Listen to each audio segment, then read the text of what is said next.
2 नवंबर 2025 सुजोशी bulletin daily current affair में पुनः स्वागत। आज के करंट अफेयर की चर्चा को शुरू करने से पहले बात करते हैं आज के सुविचार की। और आज का सुविचार है कि एक किताब, एक कलम, एक बच्चा और एक शिक्षक दुनिया को बदल सकते हैं। ये मलाला यूसुफजई जो नोबेल विनर है, उन्होंने कहा था कि एक किताब, एक कलम, एक बच्चा और एक शिक्षक, ये 4 लोग आपके जीवन को बदल सकते हैं। किताब आपके जीवन को बदल सकती है, कलम आपके जीवन को बदल सकती है, एक बच्चा भी आपके जीवन को बदल सकता है और एक शिक्षक, ये 4 लोग आपकी जिंदगी को बदल सकते हैं। इसलिए हमेशा इन 4 चीजों को तवज्जो देनी चाहिए। ठीक है, बात करते हैं आज के करंट अफेयर की। और सबसे पहली न्यूज है, राजस्थान औद्योगिक विकास रिको को भूमि आवंटन। कौन सी जगह रिको को भूमि आवंटन हुआ है?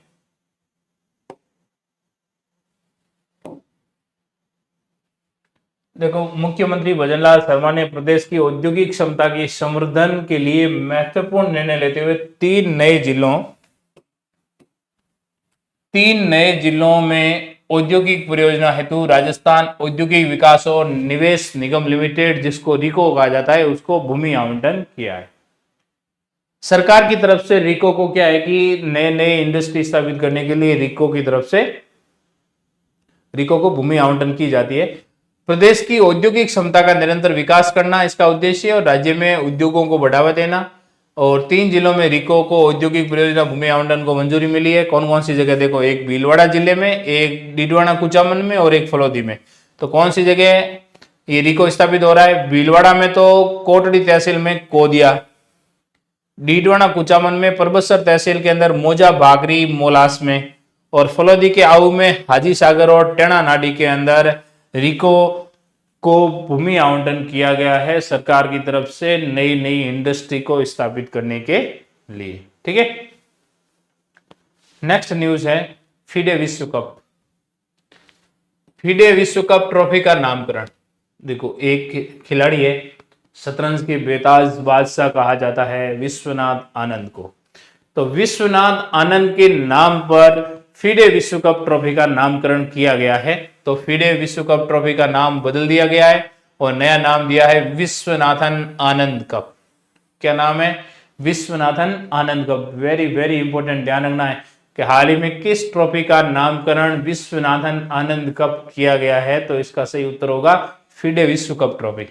भारत के महान शतरंज खिलाड़ी विश्वनाथ आनंद को समर्पित किया गया है। खेल में उनके अतुलनीय योगदान और शानदार करियर के लिए ये श्रद्धांजलि है। विश्वनाथ आनंद भारत के पहले विश्व शतरंज चैंपियन है। भारत के पहले विश्व शतरंज चैंपियन कौन बने थे?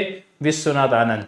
फीडे अंतरराष्ट्रीय शतरंज महासंघ ने इसकी घोषणा की है और ट्रॉफी का अनावरण गोवा में आयोजित 2025 फीडे विश्व कप के उद्घाटन समारोह के दौरान किया गया। देखो, 2025 का फीडे का विश्व कप कहाँ चल रहा है?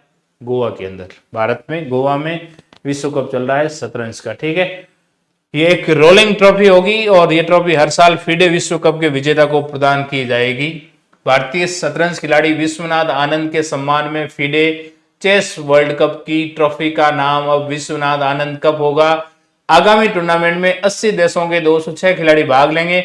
भारत की ओर से डी गुकेश, ध्यान रखना, डी गुकेश कौन से खिलाड़ी है? शतरंज के खिलाड़ी, चेस खेलते हैं। और एक नाम सुना होगा आपने, आर प्रज्ञानानंदा। आर प्रज्ञानानंदा भी कौन है? भारत के चेस के खिलाड़ी है। तो डी गुकेश और आर प्रज्ञानंदा, और एक नाम आप जिसके नाम पर ये फीडे विश्व कप ट्रॉफी का नाम रखा है विश्वनाथन आनंद। ये भारत के महान खिलाड़ियों में शामिल है। कौन से? चेस के, शतरंज के महान खिलाड़ी। ठीक है, अगला है, केरल बना अति गरीबी मुक्त पहला राज्य।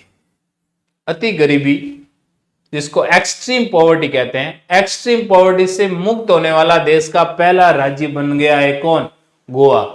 यह सफलता चरम गरीबी उन्मूलन परियोजना, इनकी एक परियोजना थी चरम गरीबी उन्मूलन परियोजना, इसके माध्यम से इन्होंने हासिल की है। इस परियोजना के तहत 1,03,099 लोगों को गरीबी रेखा से बाहर निकाला गया है। ठीक है, यहाँ पर 1970 के दशक में गरीबी थी कितनी? 59.8%।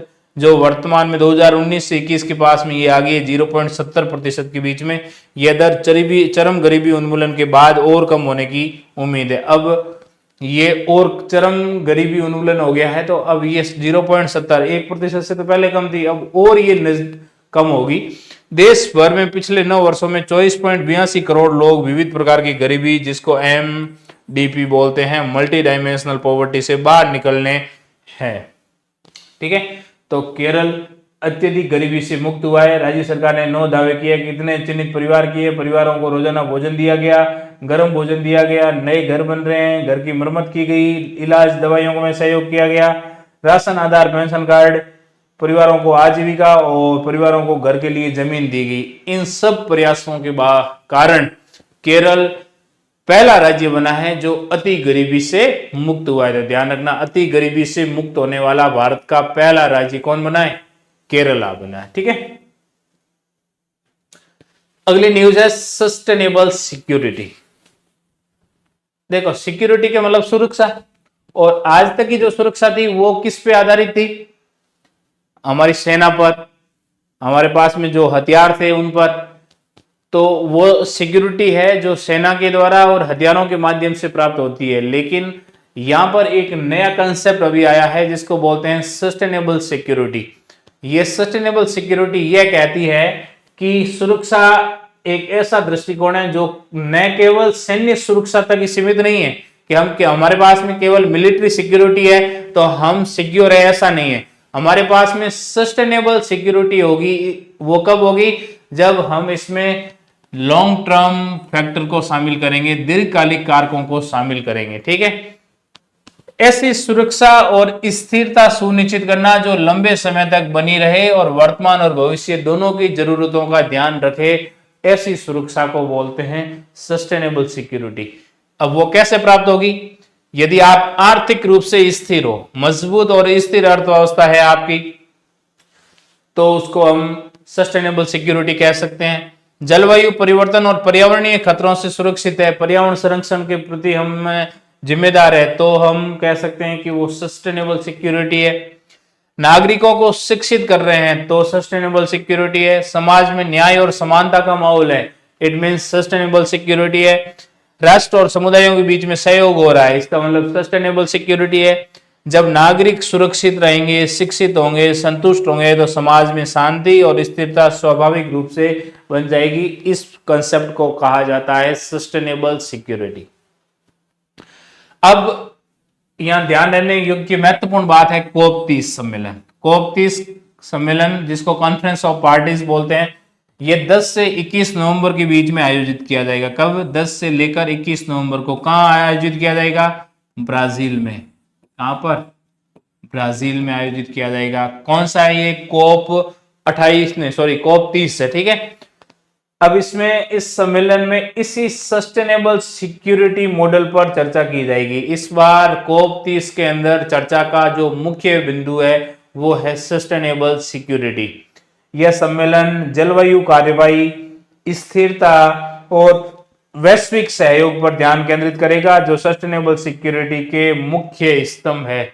तो सस्टेनेबल सिक्योरिटी कोप 30 का मुख्य एजेंडा है। ठीक है, अगली न्यूज है विवाह आमंत्रण के नाम पर साइबर जाल। विवाह आमंत्रण के नाम पर क्या चल रहा है? साइबर जाल। राजस्थान पुलिस ने एक एडवाइजरी जारी की है साइबर खतरे की चेतावनी के लिए कि शादियों की सीजन में एपीके वाली फाइल आपके यदि मोबाइल में व्हाट्सएप के माध्यम से प्राप्त होती है, तो जहां पर आमंत्रण.apk लिखा होता है, तो ऐसी फाइल को आपको क्लिक नहीं करना है। कब तक क्लिक नहीं करता है? जब तक कि आपको ये ध्यान नहीं हो कि भेजने वाला कौन है। ठीक है ना, आपके उसके सोर्स को ध्यान नहीं है, तब तक आप उसको क्लिक नहीं करेंगे, क्योंकि नकली ई निमंत्रण लिंक या गिफ्ट लिंक भेजे जा रहे हैं और वो आपकी पर्सनल डिटेल्स को, आपकी बैंकिंग डिटेल्स को चोरी कर लेते हैं। ठीक है ना, ये क्या होता है कि ये क्लिक करते हैं तो बैकडोर मेलवेयर इंस्टॉल हो जाता है, फिर वो संवेदनशील अनुमतियां प्राप्त कर लेता है, बैंकिंग डिटेल है, ओटीपी है, पासवर्ड है, ये सब एकत्रित करना, कलेक्ट करना शुरू कर देता है, तो जिससे खतरा बना रहता है। ठीक है, तो ऐसे यदि कोई फाइल आती है विवाह आमंत्रण की, तो आपको एपीके फाइल को खोलते समय सावधानी रखनी है कि भेजने वाला व्यक्ति जेन्युइन है या नहीं। राजस्थान पुलिस ने इसमें 5 महत्वपूर्ण सलाह दी है कि पहचान सुनिश्चित करें कि कौन भेज रहा है, अनजान स्रोत को अक्षम कर दे आप, इंस्टॉल फ्रॉम अननोन सोर्स को आप डिसेबल कर दो मोबाइल के अंदर, अधिकृत स्टोर से आप ऐप डाउनलोड कीजिए, एंटीवायरस रखिए मोबाइल में और डेटा सुरक्षा रखिए, ठीक है। और यदि आपको इस संबंध में कोई शिकायत करनी है तो 1930 हेल्पलाइन नंबर पर कॉल कर सकते हो या इन नंबर पर भी आप कॉल कर सकते हो। इस प्रकार की एपीके फाइल आती है तो सावधान रह जाइए, ठीक है। हमारा पिछली बार का जो क्वेश्चन था गत क्लास का कि कौन सा ग्रह आकार और संरचना में पृथ्वी के सबसे अधिक समान और पृथ्वी का जुड़वा ग्रह कहा जाता है, तो उसका नाम है शुक्र, जिसको वीनस बोलते हैं। तो वीनस ग्रह और संरचना में पृथ्वी के सबसे करीब है और इसे अक्सर पृथ्वी का जुड़वा ग्रह कहा जाता है क्योंकि इसका आकार, इसका द्रव्यमान और संरचना पृथ्वी के लगभग समान है, संरचना भी समान है। और शुक्र पृथ्वी का सबसे करीबी पड़ोसी ग्रह और कभी कभी सुबह का तारा और शाम का तारा भी कहा जाता है। सुबह का तारा और शाम का तारा भी कौन से ग्रह को कहा जाता है? शुक्र ग्रह को। तो शुक्र ग्रह को पृथ्वी का जुड़वा ग्रह कहा जाता है। कौन सा स्तनधारी जीव है जो अपनी बुद्धिमत्ता और सामाजिक व्यवहार के लिए जाना जाता है? ठीक है, ये आज का सवाल है। और पिछली बार हमारा सवाल ये था कि कौन सा ऐसा पौधा है जो सबसे छोटा है, दुनिया के सबसे छोटे पेड़ में से शामिल है। तो इसका सही उत्तर होगा ड्वार्फ विलो। क्या उत्तर होगा? ड्वार्फ विलो एक छोटा कठोर झाड़ीदार पौधा है जो आर्कटिक और सब आर्कटिक क्षेत्र में पाया जाता है, जो केवल 1 इंच 5 सेंटीमीटर ऊंचा है। इसकी उथली जल प्रणाली इसे कठोर मिट्टी में भी पनपने में मदद करती है। और कुल मिला के ये मधुमक्खी तितली की रेरस का महत्वपूर्ण स्रोत है, वन्य जीवों के भोजन और आश्रय प्रदान करता है। तो ड्वार्फ विलो दुनिया का सबसे छोटा पेड़ है, ठीक है। और आज का सवाल है कि वह कौन सा स्तनधारी जीव है जो अपनी बुद्धिमत्ता, इंटेलिजेंस और सोशल बिहेवियर के लिए जाना जाता है। आपको कमेंट बॉक्स के अंदर इसका उत्तर लिखना है।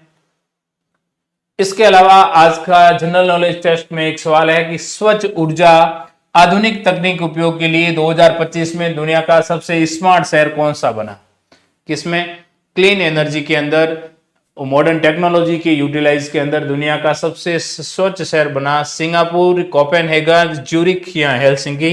कमेंट बॉक्स में इसका जवाब आपको लिख के देना है, ठीक है। और यह कौन सा स्तनधारी जीव है जो अपनी बुद्धिमत्ता और सामाजिक व्यवहार के लिए जाना जाता है? इसमें ऑप्शन है आर्का, बेलुगा व्हेल, डॉल्फिन या सी लोयन।